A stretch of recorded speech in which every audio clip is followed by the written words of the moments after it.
As a registered 45-year-old male user on Tinder who has found 0 matches from swiping right, even after increasing the galaxies as the distance, failure is a daily part of my life. Okay, not really, but as a 16-year-old high school student who tries to be competitive but constantly practices the art of procrastination, failure is a daily part of my life. Most of my failures stem from music, and I've participated in endless auditions, competitions, alongside trying to keep up school grades, playing ultimate frisbee, and by endless, I mean endless. Now, a lot of times during these competitions, they happen back to back. So for instance, in October, I was expected to perform 3 times in a row, like Friday, Saturday, Sunday, and be able to pick myself up back from each competition or performance, no matter how good or bad it was. Now, in the general sense, this is how high schoolers feel a lot. Although it may not be specific to music, a lot of them have academic things or sports, games, etc. that they need to cater towards. For example, a lot of us have chem tests on one day and a math test the day right after. So how are we expected to suddenly forget about our chem test even if we failed it and suddenly start studying for our math test? And when I was younger, it wasn't really a problem because failure for me was a few competitions that I lost, a few grades that I didn't do well on, and etc. But with my parents' persistent encouragement, I somehow managed to keep on striving for the top. But now, it doesn't really work that way. My parents' encouragement can't really get me automatically back on my feet. In fact, I can't even get up from bed. How do you expect me to get up from failure?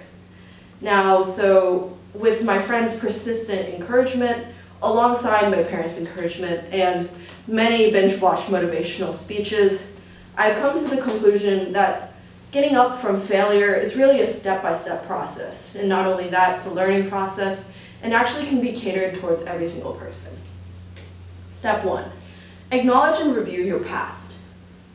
Many people, right after they have failed something, they often want to deny the past. They don't want to think about it because it brings back bad memories, or they don't want to review this test that they just failed because they just don't want to think about it.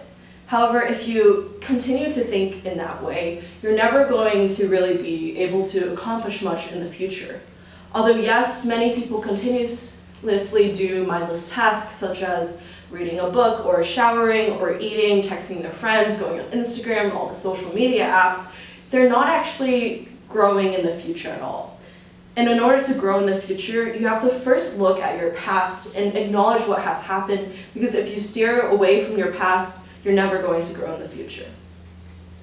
Step 2, laugh at yourself. One of the things that is the best about self-deprecation, no matter how negative of a view it has, is it always kind of lowers your expectations for yourself. And that doesn't mean you shouldn't have high expectations, but always when you fail, sometimes when you set a really high goal, like I'm going to run this 10K, and you just don't make it through, if you were really only running a mile at best, it's kind of setting you all the way back. But self-deprecation is another way to really view small goals, because it really gives you a step-by-step way to think about your goals and failures and etc. And in addition with that, self-deprecation also increases the lightheartedness that you see the failure as, because a lot of times people think failure is the hugest setback and they just can't get up from it. It's a heavy drawdown on their life, but self-deprecation really helps you just laugh and be more happy because you're making jokes with other people about it, and it just makes it seem failure as much lighter. In addition, it also helps with a lot of times what people have, the fear of others mocking their failures. And this is what some people care about the most, because they think that other people mocking them is the biggest deal. But self-deprecation allows you to actually laugh at yourself while they're laughing at you, if they're actually laughing at you. And sometimes the thing with fears of other people mocking you is that they'll tell you that you can't do something anymore, or they tell you that you won't be able to do this in the future.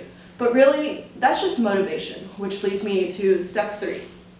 Motivate yourself and plan for the future. Motivating yourself and planning for the future is one of the biggest steps that you can do. A lot of people from the previous slide, it says you can't do it, you won't be able to do this, you can't do this. But instead, you should adapt a mindset that you can do it. Because their words such as you can't do it is often what triggers us to work even harder. When your mom tells you that you can't go out at night, you suddenly feel the need to suddenly go out at night because she just told you you couldn't. And furthermore, if you really want to progress in the future, after acknowledging and reviewing your past, you have to figure out what you want to change. Because if you repeat the same process, you're not going to grow in the future. So you have to figure out what you want to do differently than before in order to approach the task in a new manner.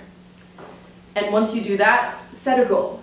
Because if you don't set a goal, then you're kind of achieving things, but you don't actually know where you're going, so you're not really having a destination in mind. And then plan for that goal. Step 4, be prepared for your next failure. Now, this doesn't mean that you should have the mindset that you're going to fail from the start, but rather it's about that time that it takes for you to get back on your feet. Because once you have the mindset, not the mindset, but once you have an idea of what it feels like to fail, it'll be easier every time to get back on your feet. And that's one of the traits of successful people, getting back on your feet in a really short, timely manner. Because once you're able to do that, you're able to start going for your next accomplishment, next goal, next idea that you're trying to plan for immediately after. And I've been saying through this whole talk, I've been calling it failure. How to get up back from failure, how to pick yourself up from failure. But really, what is failure? As a Chinese proverb once said, failure is not falling down, but refusing to get back up. So when you're going through these trials and it seems like you're doing badly on tests, you're not actually failing or experiencing failures through these tests. It's only when you refuse to get back up from this bad experience that you're really failing.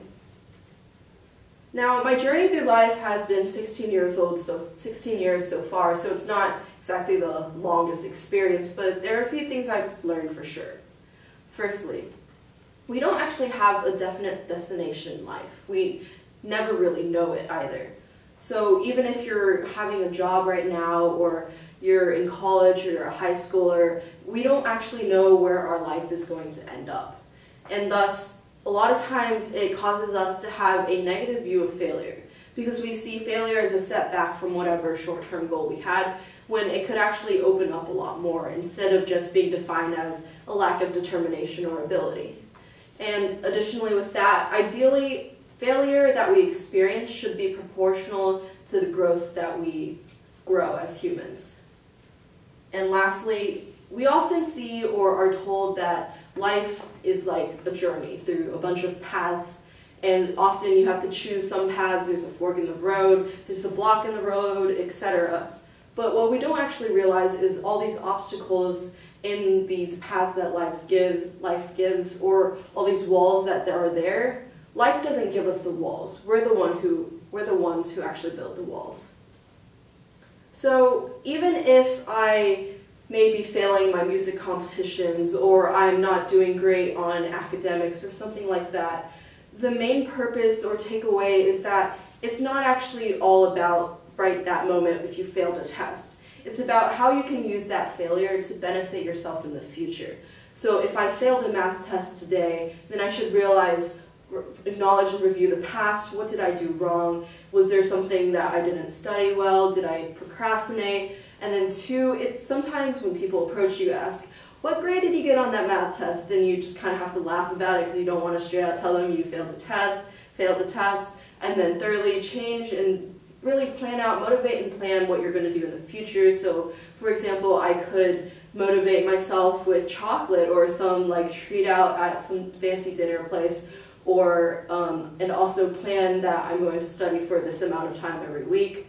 And then I should be prepared that even if I fail another math test, that does not mean that I should just give up on anything that has to do with math.